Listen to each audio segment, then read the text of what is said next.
నమస్కారం. దూరదర్శన్ వార్తలకు స్వాగతం. నేను మారాణి. ముందుగా ముఖ్యాంశాలు.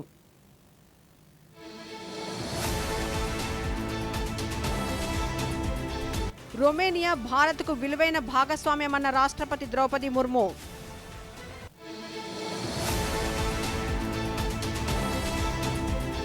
దేశంలో 3 ప్రత్యేక రసాయన పార్కుల ఏర్పాటు దిశగా భవ్య రసాయన పథకానికి కేంద్ర కేబినెట్ ఆమోదం.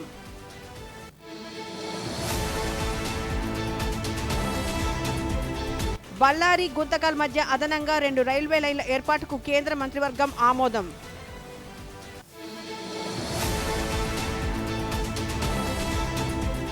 రాష్ట్ర వ్యాప్తంగా మెగా పేరెంట్స్ టీచర్స్ మీటింగ్. ఆర్థిక అసమానతలు తగ్గించే లక్ష్యంతో రాష్ట్ర ప్రభుత్వం పనిచేస్తోందన్న ముఖ్యమంత్రి Chandrababu Naidu.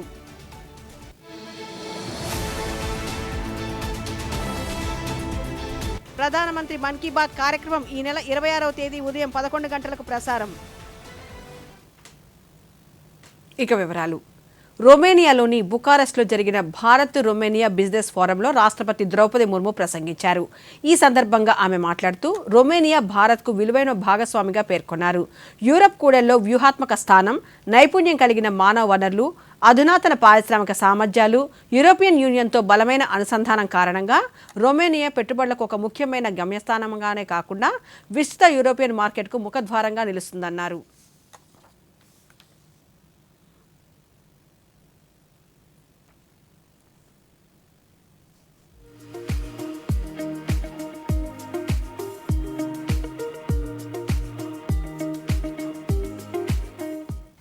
Romania, with its strategic location at the crossroads of Europe, highly skilled human resources, advanced industrial capabilities, and strong integration with the European Union, remains a natural and valuable partner for India. Romania serves not only as an important destination for investment, but also as a great gateway to the wider European market. The conclusion of India-EU Free Trade Agreement is an important milestone in India-EU strategic partnership. Trade and economic cooperation are central to the contemporary partnership. With a combined market of nearly 2 billion people and an economic zone of around $25 trillion,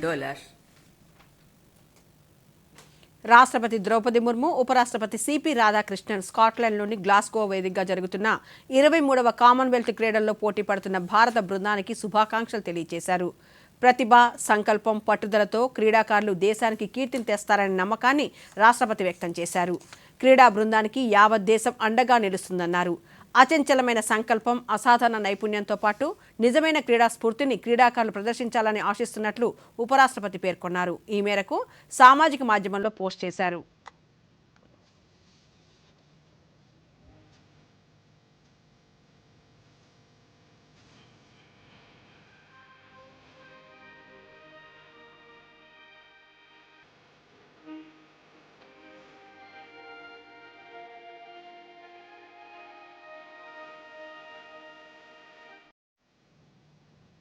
neat paper leak ఘటనలపై మరిన్ని తీవ్ర చర్యలు ఉంటాయని ప్రధానమంత్రి నరేంద్ర మోదీ స్పష్టం చేశారు. లీకులకు check పెట్టే బిల్లును అతి త్వరలో పార్లమెంట్లో ప్రవేశపెట్టి ఆమోదిస్తామని తెలిపారు.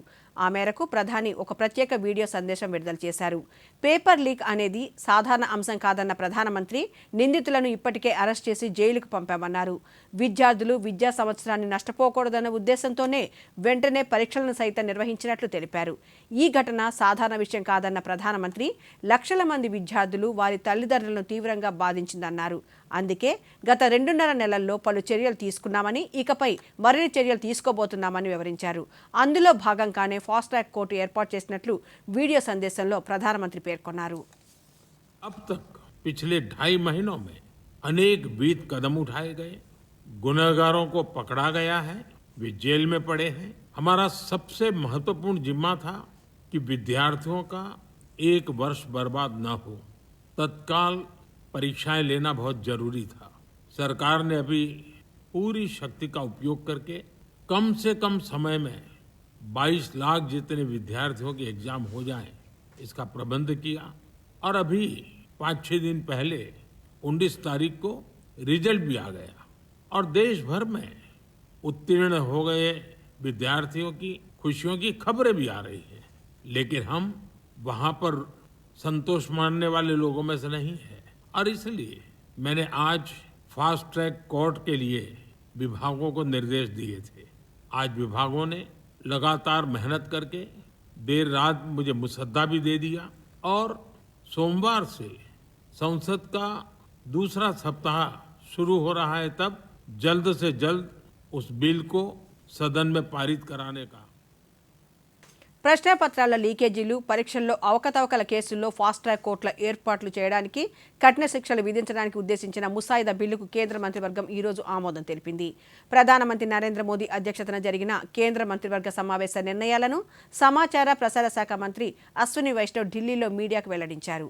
దేశంలో 3 ప్రత్యేక రసాయన పార్కులను ఏర్పాటు చేసేందుకు ఉద్దేశించిన భారత్ ఔద్యోగిక వికాస్ యోజన రసాయన్ భవ్య రసాయన్ పథకానికి కేంద్ర ఆర్థిక వ్యవహారాల కేబినెట్ కమిటీ ఆమోదం తెలిపింది. ఈ పథకానికి మొత్తం 3030 కోట్ల రూపాయల ఆర్థిక కేటాయింపు చేశామని 2031 వరకు 5 ఏళ్ల పాటు ఈ పథకం కొనసాగుతుందని తెలిపారు. बनाई है। भव्य रसायन स्कीम का बेसिक थीम है plug and play chemical parks. Plug and play chemical parks time tested strategy है, दुनिया के कई देशों ने की है ये। और इस स्ट्रैटेजी में केमिकल में कॉम्प्लेक्सिटी आती है एनवायरमेंटल इश्यूज के कारण। एनवायरमेंटल कंसर्न्स बहुत इंपॉर्टेंट है केमिकल इंडस्ट्री में। Then safety becomes very important because workers की सेफ्टी और इसके अलावा जो भी आसपास लोग रहते हैं, जो भी काम उस एरिया से जुड़े हैं, उन सब की सेफ्टी। तो इन सब को ध्यान में रखते हुए 3 डेडिकेटेड केमिकल पार्क्स बनाए जाएंगे। These 3 dedicated chemical parks will basically be selected through a challenge mode. जो स्टेट गवर्नमेंट जिस तरह से परफॉर्म करेगी और जिस तरह से अपना इनिशिएटिव लेगी, उसके बेसिस पे ये केमिकल पार्क्स डिसाइड होंगे। కేంద్ర ఆరోగ్య శాఖ మంత్రి జగత్ ప్రకాష్ నడ్డా, కేంద్ర మంత్రి జితేంద్ర సింగ్లతో సహా ప్రభుత్వానికి కాక్రోచ్ జనతా పార్టీ నాయకులకు మధ్య 2వ విడత చర్చలు దేశ రాజధానిలో జరిగాయి. కాన్స్టిట్యూషన్ క్లబ్లో జరిగిన ఈ సమావేశంలో పలు అంశాలపై చర్చించారు. ఈ సమావేశంలో పార్టీ ముఖ్య అధికార ప్రతినిధి సౌరవ్ దాస్, జాతీయ అధికార ప్రతినిధి అశుతోష్ రాంకాలు పాల్గొన్నారు. సమావేశం అనంతరం కేంద్ర మంత్రి జేపీ నడ్డా మీడియాతో మాట్లాడుతూ పరీక్షల సంస్కరణలకు సంబంధించి 3 ప్రధాన డిమాండ్లు, 5 సూచనలను చేశారని తెలిపారు. ప్రభుత్వ స్థాయిలో జరిగిన చర్చల వివరాలను రేపు మధ్యాహ్నం వారికి తెలియజేస్తామని పేర్కొన్నారు.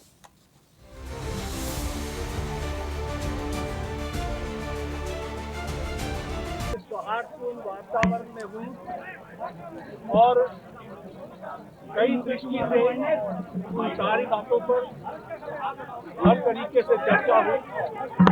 उनकी मुख्यतः 3 डिमांड थी और 5 सुधार के दृष्टि से परीक्षा में सुझाव नहीं। हमने उनको कहा है कि हम कल आपके साथ दोपहर बाद मिलेंगे और फिर हम आपसे चर्चा। కర్ణాటకలోని బళ్ళారి, ఆంధ్రప్రదేశ్లోని అనంతపురం జిల్లా గుంతకల్ మధ్య అదనంగా 2 రైల్వే లైన్లు ఏర్పాటు చేయనున్నట్లు సమాచార ప్రసార శాఖ మంత్రి అశ్విని వైష్ణవ్ తెలిపారు. ప్రధానమంత్రి నరేంద్ర మోదీ అధ్యక్షతన జరిగిన కేంద్ర మంత్రివర్గ సమావేశ నిర్ణయాలను అశ్విని వైష్ణవ్ మీడియాకు వెల్లడించారు. బళ్ళారి, గుంతకల్ మధ్య 46 కిలోమీటర్ల మేర 1264 కోట్లతో 4వ రైల్వే లైన్లు ఏర్పాటు చేస్తామన్నారు. ఈ అదనపు లైన్లతో ఆంధ్రప్రదేశ్, కర్ణాటకకు ప్రయోజనం కలుగుతుందని తెలిపారు.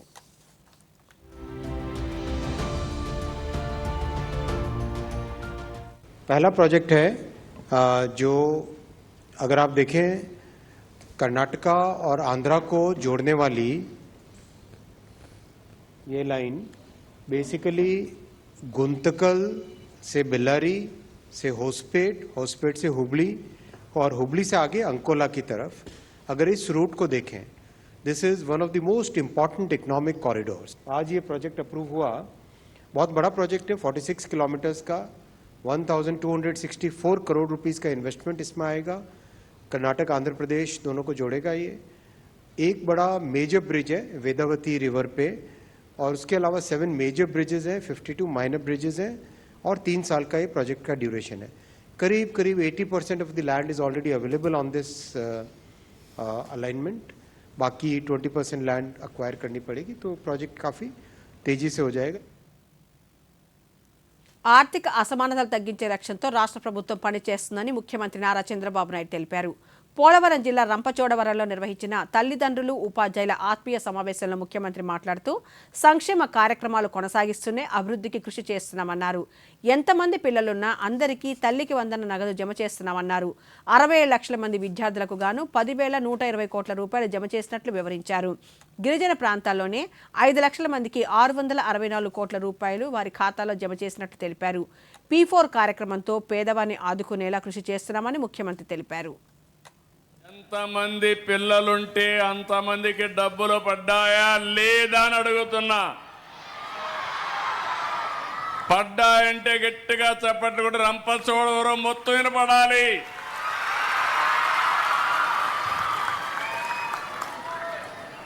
అది ట్రాన్స్పరెన్సీ, ఒక జవాబుదారీతనం. ఈరోజు మిమ్మల్ని చూసినప్పుడు నేను 4వ మెగా పీటీఎంకి వస్తున్నా. ఈరోజు P4 తీసుకొచ్చాం, పబ్లిక్ ప్రైవేట్ పీపుల్ పార్ట్నర్షిప్ అని. నేను ఒకటే ఆలోచిస్తున్నాను, ఈ ప్రభుత్వం ప్రతి ఒక్కరికి అండగా ఉంటాం. అదే సమయంలో పేదవాళ్ళ జీవితాలను మార్చడానికి అనునిత్యం వినూత్నమైన కార్యక్రమాలతో మేము ముందుకు వస్తాం. తల్లిదండ్రులు ఉపాధ్యాయుల ఆత్మీయ సమ్మేళనం రాష్ట్ర వ్యాప్తంగా నిర్వహించారు. రాష్ట్ర వ్యాప్తంగా వివిధ ప్రాంతాల్లో నిర్వహించిన ఈ కార్యక్రమంలో రాష్ట్ర మంత్రులు, ప్రజాప్రతినిధులు, అధికారులు పాల్గొన్నారు. పలు జిల్లాలలో జరిగిన మెగా పేరెంట్ టీచర్స్ మీటింగ్ విశేషాలను ఇప్పుడు చూద్దాం. సీతారామరాజు జిల్లా పాడేరు ప్రధాన కేంద్రంలోని స్థానిక తలార్ సింగ్ గిరిజన సంక్షేమ పాఠశాలలో నిర్వహించిన తల్లిదండ్రులు ఉపాధ్యాయుల ఆత్మీయ సమావేశంలో జిల్లా కలెక్టర్ నిశాంతి పాల్గొన్నారు. ఈ సందర్భంగా విద్యార్థులు తల్లిదండ్రులతో ఆత్మీయంగా మమేకమైన వారి విద్యాభ్యాసం, ఆరోగ్య పరిస్థితి, చదువుపై ఆసక్తిగా అడిగి తెలుసుకున్నారు. ఈ సందర్భంగా కలెక్టర్ మాట్లాడుతూ తల్లిదండ్రులు, ఉపాధ్యాయులు, విద్యార్థుల మధ్య అనుసంధానం పెంచి ప్రతి విద్యార్థి చదువు, హాజరు, ఆరోగ్యంపై తల్లిదండ్రులకు పూర్తి అవగాహన కల్పించడమే అని అన్నారు. రాష్ట్ర ప్రభుత్వం విద్యారంగానికి అధిక ప్రాధాన్యతనిస్తోందని విశాఖ జిల్లా కలెక్టర్ అభిషేక్ కిషోర్ తెలిపారు. విశాఖ జిల్లాలోని అడవివరం ప్రభుత్వ పాఠశాలలో జరిగిన మెగా పేరెంట్స్ టీచర్స్ కార్యక్రమంలో ఆయన పాల్గొన్నారు. ప్రైవేటు పాఠశాలలకు ధీటుగా ప్రభుత్వ పాఠశాలలను అభివృద్ధి చేస్తుందన్నారు. గతంలో ఎన్నడూ లేని విధంగా ప్రభుత్వ పాఠశాల విద్యార్థులు అన్ని రంగాలలో ప్రైవేటు పాఠశాల విద్యార్థులకు ధీటుగా రాణిస్తున్నారని కలెక్టర్ పేర్కొన్నారు.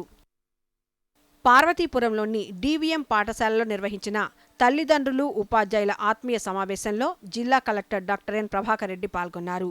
కలెక్టర్ కుమారుడు కూడా ఇదే పాఠశాలలో చదువుతుండటంతో ఆయన ఒక జిల్లా కలెక్టర్ అయినప్పటికీ తండ్రిగా ఈ సమావేశానికి హాజరయ్యారు. ఉపాధ్యాయులు విద్యార్థుల ప్రగతిపై ఇచ్చిన సందేశాన్ని, సూచనలను సబ్జెక్టుల వారీగా ఉపాధ్యాయులతో మాట్లాడి విద్యార్థుల చదువు, ఇతర నైపుణ్యాల వివరాలను అడిగి తెలుసుకున్నారు. ఈ సమావేశానికి ముందు పాఠశాలలో అమలు చేసిన లీప్ యాప్ వినియోగాన్ని కలెక్టర్ స్వయంగా పరిశీలించారు. యాప్ ద్వారా విద్యార్థుల అభ్యసన స్థాయిలు ఎలా మెరుగవుతున్నాయో ఉపాధ్యాయులను అడిగి తెలుసుకున్నారు. ప్రభుత్వ పాఠశాలల్లో చదువుతున్న ప్రతి విద్యార్థికి నాణ్యమైన విద్యతో పాటు అవసరమైన మౌలిక సదుపాయాలు, సంక్షేమ పథకాలు అందేలా ప్రభుత్వం పనిచేస్తుందని తిరుపతి జిల్లా కలెక్టర్ డాక్టర్ వెంకటేశ్వర్ తెలిపారు. తిరుపతిలోని SPJNM హై స్కూల్లో నిర్వహించిన మెగా పేరెంట్స్ టీచర్స్ మీటింగ్ కార్యక్రమంలో జిల్లా కలెక్టర్, స్థానిక శాసనసభ్యులు ఆరణి శ్రీనివాసులతో కలిసి పాల్గొన్నారు. విద్యార్థులతో కలిసి వారు కాసేపు సరదాగా క్రీడల్లో పాల్గొన్నారు. అనంతరం జరిగిన కార్యక్రమంలో ప్రభుత్వం విద్యాభివృద్ధికి, విద్యార్థుల అభ్యాసం, పురోగతి, పాఠశాల అభివృద్ధిపై చర్చించారు. ఆంధ్రప్రదేశ్ ప్రభుత్వం ప్రధానమంత్రి ఈ బస్ సేవ పథకం కింద రాష్ట్ర వ్యాప్తంగా 750 ఎలక్ట్రిక్ బస్సులను కేటాయించినట్లు రాష్ట్ర రోడ్డు రవాణా శాఖ మంత్రి రాంప్రసాద్ రెడ్డి తెలిపారు. అందులో విశాఖపట్నం జిల్లాకు 100 బస్సులను కేటాయించినట్లు ఆయన తెలిపారు. వీటిలో భోగాపురం అంతర్జాతీయ విమానాశ్రయానికి ప్రత్యేకంగా 20 బస్సులను నడుపుతున్నట్లు మంత్రి స్పష్టం చేశారు. భోగాపురం విమానాశ్రయంలో ప్రారంభోత్సవ సమయానికి 3 ఎలక్ట్రిక్ ఛార్జింగ్ స్టేషన్లను సిద్ధం చేస్తామన్నారు. భోగాపురం ఎయిర్పోర్ట్ ప్రారంభమైన తర్వాత 20 బస్సులు తిప్పేదానికి ఏపీఎస్ఆర్టీసీ నిర్ణయం తీసుకుంది. PM ఈ బస్ స్కీమ్ కింద ఏవైతే 1050 బస్సులు రాష్ట్రంలో ఏపీఎస్ఆర్టీసీకి తీసుకొస్తామని చెప్పామో అవి ప్రారంభించుకోవడం మాకు చాలా సంతోషాన్ని ఇచ్చింది. వచ్చే 2 నెలల్లోనే టోటల్గా రాష్ట్రంలో ఉన్న అన్ని పెద్ద డిపోల్లోకి ఈ 1050 బస్సులను నడపడం జరుగుతుంది. ఇది ఒక మంచి పరిణామం. దీనివల్ల నాణ్యమైన సేవలు అందించేదానికి ఒక అవకాశం ఉంది.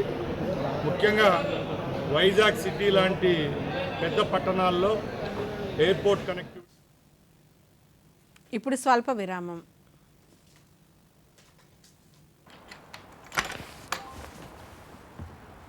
చెప్పి విసిగిపోయా. ఏమైంది? కొత్త కిట్ బ్యాక్ కావాలి. అయితే ముందు కెప్టెన్ తో చెప్పు, వినకపోతే మేనేజర్ తో.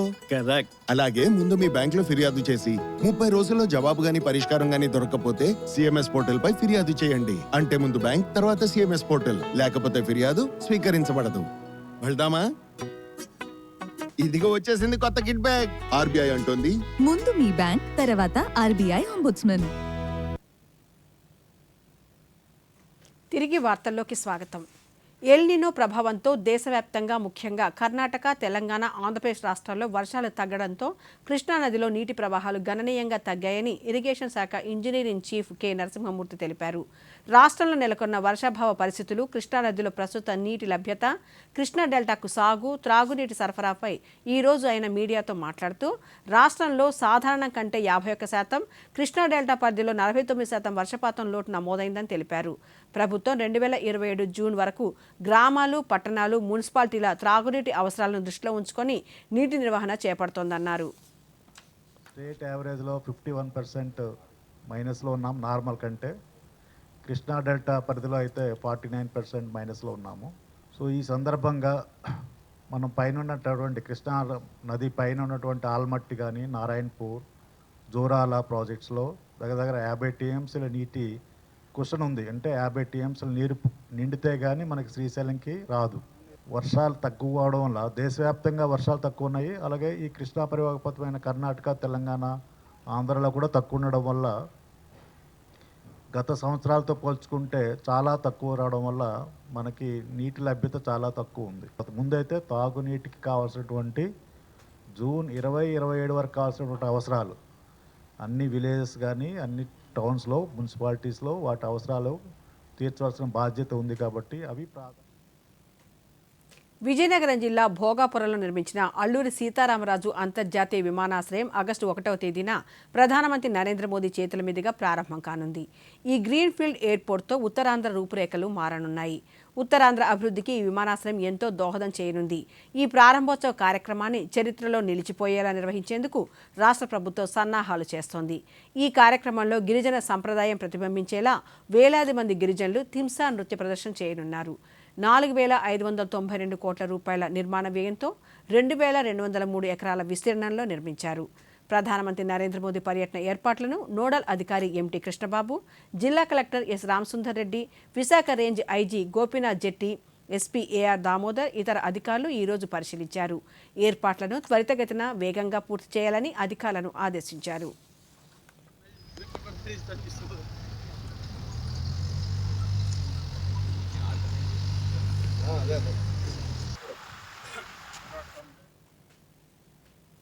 నీట్ యూజీ పేపర్ లీక్ నేపథ్యంలో సంస్కరణల అమల్లో సాధించిన పురోగతిపై వివరణాత్మక అఫిడవిట్లను దాఖలు చేయాలని సుప్రీంకోర్టు కేంద్రాన్ని జాతీయ పరీక్షల ఏజెన్సీ ఎన్టీఏను ఆదేశించింది. ఈ విషయంపై విచారణ జరుపుతున్న justice PS Narasimha, justice Alok అరాధలతో కూడిన ధర్మాసనం తాత్కాలిక చర్యలపై ఆధారపడకుండా సంస్కరణలను సంస్థాగతం చేయడానికి తీసుకున్న చర్యలను అఫిడవిట్లో వివరించాలని పేర్కొంది. ఈ విషయాన్ని తాము నిశితంగా పర్యవేక్షిస్తామని, పురోగతిని క్రమం తప్పకుండా సమీక్షిస్తామని ధర్మాసనం తెలిపింది. పూర్తిగా ఆన్లైన్ విధానానికి మారడానికి తీసుకుంటున్న చర్యలపై కూడా సుప్రీంకోర్టు కేంద్రాన్ని ప్రశ్నించింది. కేంద్రం తరపున హాజరైన సొలిసిటర్ జనరల్ తుషార్ మెహతా విద్యార్థుల సమస్యలను పరిష్కరించడానికి ప్రభుత్వం మరింత ముందుకు వెళ్తోందని, కోర్టు ముందు సమగ్రమైన వాదనను వినిపించడానికి మరింత సమయం కావాలని కోరారు. దీంతో ఈ నెల 27న ఈ కేసు విచారణకు రానుంది.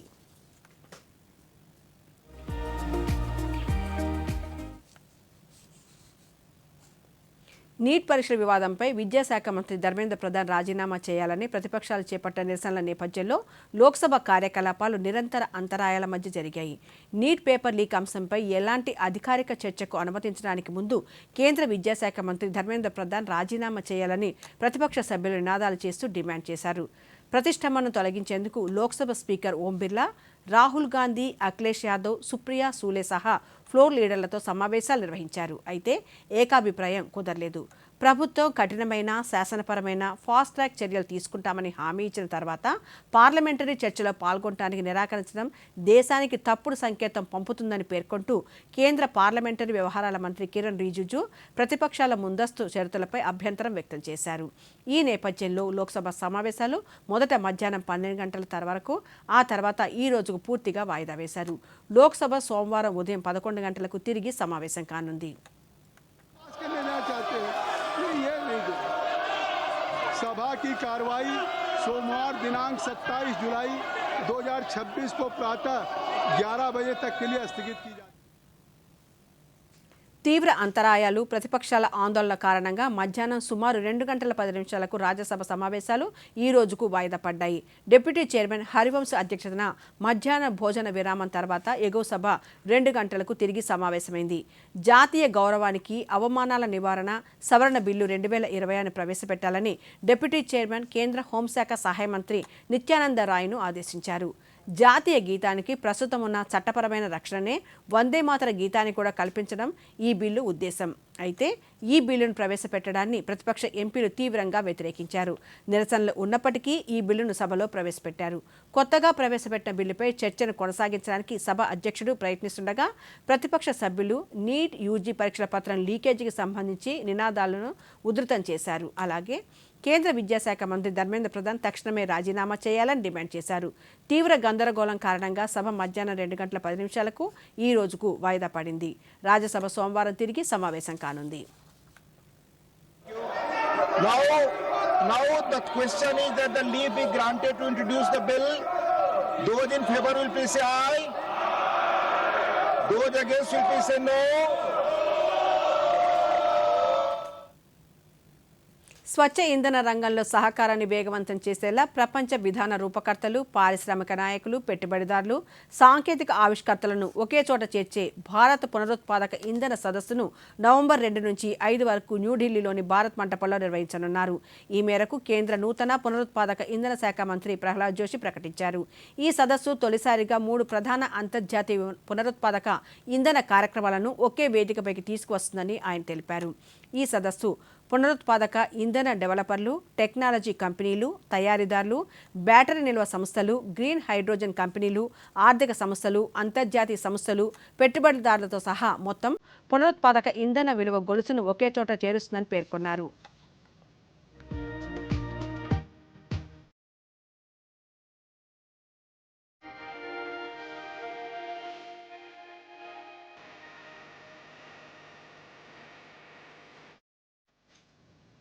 కోర్టు కార్యకలాపాల ఆడియో, వీడియో రికార్డింగ్లను సోషల్ మీడియా, ఇతర డిజిటల్ ప్లాట్ఫామ్లలో పోస్ట్ చేయడానికి, రిపోస్ట్ చేయడానికి లేదా అప్లోడ్ చేయడానికి ముందుగా అనుమతి తీసుకోవాలని సుప్రీంకోర్టు కొత్త మార్గదర్శకాలను జారీ చేసింది. కోర్టు కార్యకలాపాలను ఆన్లైన్లో అనధికారికంగా వ్యాప్తి చెందడంపై ఉన్న ఆందోళనను పరిష్కరించేందుకు సుప్రీంకోర్టు ఈ నిర్ణయాన్ని ప్రకటించింది.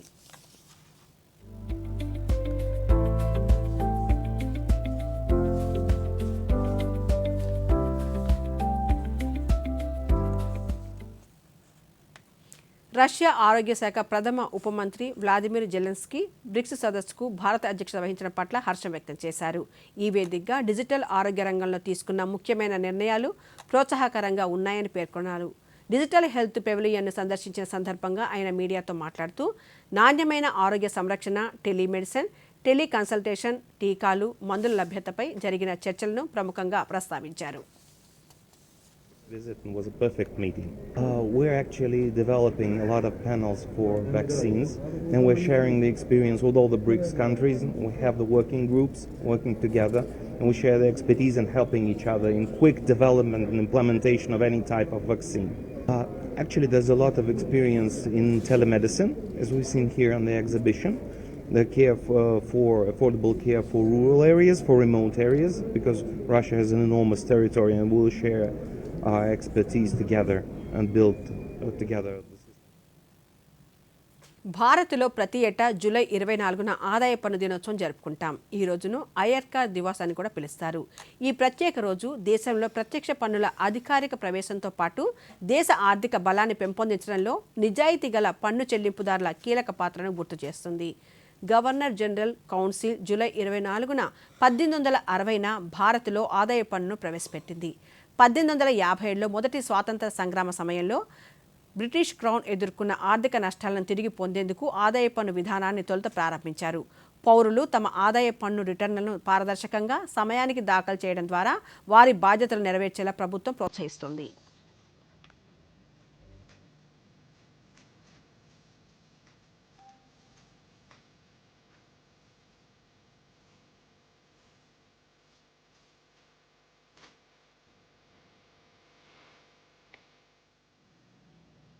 దేశ రాజధాని ఢిల్లీలో భద్రతా కారణాల వల్ల ఈ ఉదయం నుంచి తదుపరి ఉత్తర్వులు వెలువడే వరకు 17 మెట్రో స్టేషన్లను మూసివేస్తున్నట్లు ఢిల్లీ మెట్రో రైల్ కార్పొరేషన్ ప్రకటించింది. ప్రభావిత స్టేషన్లలో లోక కళ్యాణ్ మార్గ్, రాజీవ్ చౌక్, పటేల్ చౌక్, రామకృష్ణ ఆశ్రమ మార్గ్, బరఖండా రోడ్, సుప్రీంకోర్టు, సేవాతీర్థం, జనపద్, జండేవాలవ్ నుండి house, central secretariat, ITO, Delhi gate, Indraprastha, Khan market, Jorbagh మరియు శివాజీ స్టేడియంలు ఉన్నాయి. అయితే రాజీవ్ చౌక్ నుండి హౌస్, సెంట్రల్ సెక్రటేరియట్ వద్ద ఇంటర్చేంజ్ సౌకర్యాలు అందుబాటులో కొనసాగుతాయని డిఎంఆర్సీ తెలిపింది.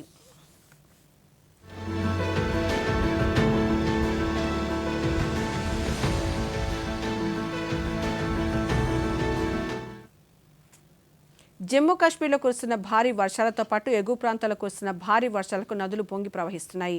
రియాసీ జిల్లాలో భారీ వర్షాల కారణంగా సలాల్ డ్యాం గేట్లను ఎత్తి నీటిని దిగువకు విడుదల చేస్తున్నారు. చెనాబ్ నదిలో వరద ఉధృతి భారీగా పెరిగింది. మరోవైపు అఖ్నూర్లోని చెనాబ్ నది 32 అడుగుల హెచ్చరిక స్థాయిని దాటి 1,85,000 క్యూసెక్ల ప్రవాహంతో 33 అడుగులకు చేరుకుంది. నది నీటి మట్టం ఇంకా 35 అడుగుల ప్రమాద స్థాయి కంటే తక్కువగానే ఉన్నప్పటికీ అధికారులు అత్యంత అప్రమత్తంగా వ్యవహరిస్తూ పెరుగుతున్న నీటి మట్టాన్ని నిశితంగా పర్యవేక్షిస్తున్నారు. నీటి మట్టం గణనీయంగా పెరగడంతో నదీ పరివాహక ప్రాంతాలు, లోతట్టు ప్రాంతాల ప్రజలను అధికారులు అప్రమత్తం చేశారు. ప్రజలెవరూ నది దగ్గరకు వెళ్లవద్దని అధికారులు సూచించారు.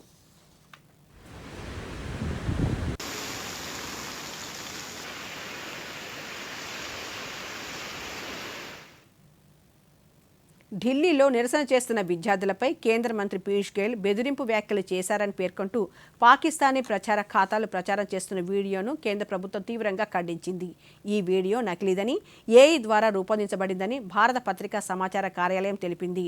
ఢిల్లీ నిరసనకు సంబంధించి అలాంటి ప్రకటన ఏదీ కేంద్ర మంత్రి చేయలేదని, కేంద్ర మంత్రి మాట్లాడిన వాస్తవ వీడియోను పీఐబీ ఫ్యాక్ట్ చెక్ సామాజిక మాధ్యమంలో పొందుపరిచింది. ఈ అసత్య ప్రచారాలను ప్రజలు నమ్మవద్దని సూచించింది.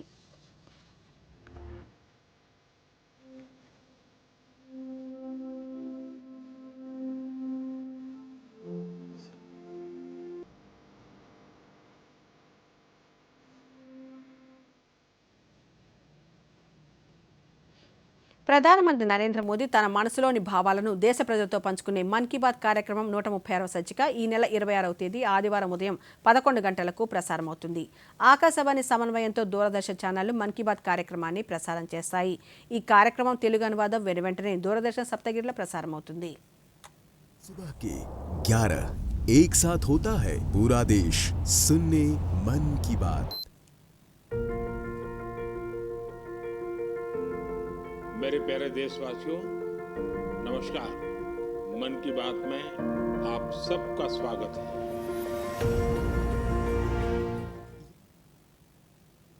వార్తలు ముగించే ముందు ముఖ్యాంశాలు మరోసారి.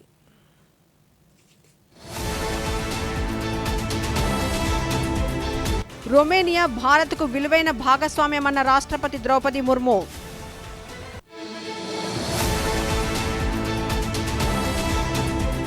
దేశంలో 3 ప్రత్యేక రసాయన పార్కుల ఏర్పాటు దిశగా భవ్య రసాయన పథకానికి కేంద్ర కేబినెట్ ఆమోదం.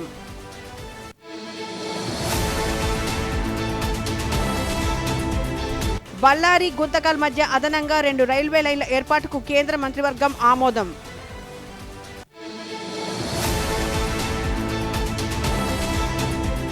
రాష్ట్ర వ్యాప్తంగా మెగా పేరెంట్స్ టీచర్స్ మీటింగ్.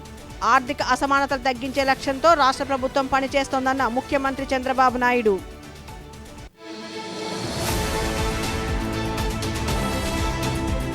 ప్రధానమంత్రి మన్ కీ బాత్ కార్యక్రమం ఈ నెల 26వ తేదీ ఉదయం 11 గంటలకు ప్రసారం. ఈ వార్తలు ఇంతటితో సమాప్తం. నమస్కారం.